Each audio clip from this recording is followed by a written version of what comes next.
नमस्कार दोस्तों, स्वागत है आपका हमारे चैनल कर्म धर्म की बातों में। भादों के शुक्ल पक्ष की चतुर्थी तिथि को गणेश जी का जन्म हुआ था। इस दिन को गणेश जी के जन्मोत्सव के रूप में मनाते हैं। भगवान गणेश को एकदात भी कहा जाता है। एकदात कहे जाने के पीछे की कहानी काफी रोचक है। किसी भी पूजा पाठ के काम में सबसे पहले गणपति की पूजा की जाती है। भगवान गणेश को गजानन, एकाक्षर, विघ्नहर्ता, एकदात के अलावा और भी कई नामों से बुलाया जाता है। आइए जानते हैं कि कैसे गणपति का नाम एकदात पड़ा और क्या है इसकी पीछे की कहानी।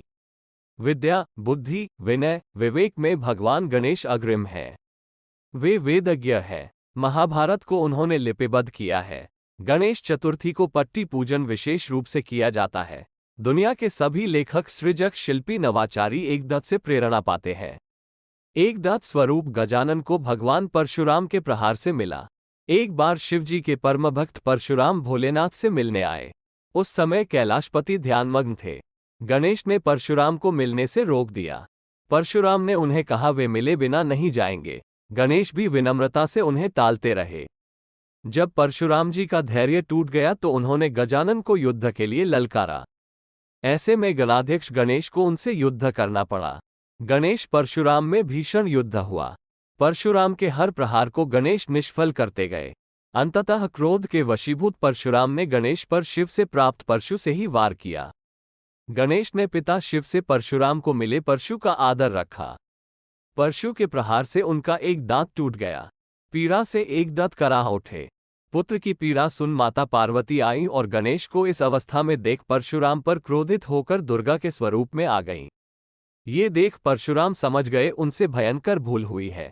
परशुराम ने माता पार्वती से क्षमा याचना कर एकदात की विनम्रता की सराहना की। परशुराम ने गणेश को अपना समस्त तेज, बल, कौशल और ज्ञान आशीष स्वरूप प्रदान किया।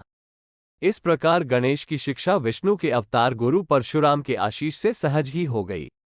कालांतर में उन्होंने इसी टूटे दंत से महर्षि वेदव्यास से उच्चरित महाभारत कथा का लेखन किया। भगवान गणेश के एकदात विग्रह का पूजन, वंदन, स्मरण गणेशोत्सव के दौरान चौथे दिन अर्थात भाद्रपद शुक्ल सप्तमी को करना विशेष फलदायी है। देवताओं में प्रथम पूज्य गणेश को एकदात रूप आदिशक्ति पार्वती, आदिश्वर भोलेनाथ और जगतपालक श्रीहरि विष्णु की सामूहिक कृपा से प्राप्त हुआ।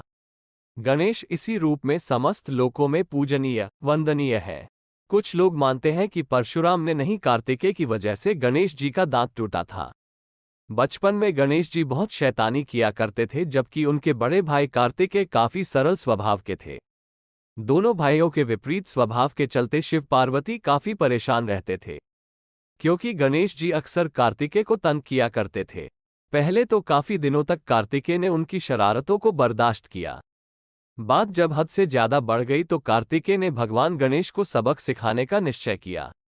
एक दिन कार्तिकेय जी काफी क्रोधित हो गए और उन्होंने गणपति की पिटाई कर दी, जिससे उनका एक दांत टूट गया और तभी से भगवान गणेश एकदात कहलाए। तीसरी पौराणिक कथा के अनुसार महर्षि वेदव्यास ने महाभारत लिखने के क्रम में लेखक गणेश जी से शर्त रखी थी कि वो बोलना नहीं बंद करेंगे। ऐसे में गणेश जी ने अपना एक दांत खुद ही तोड़कर उसे कलम बना लिया।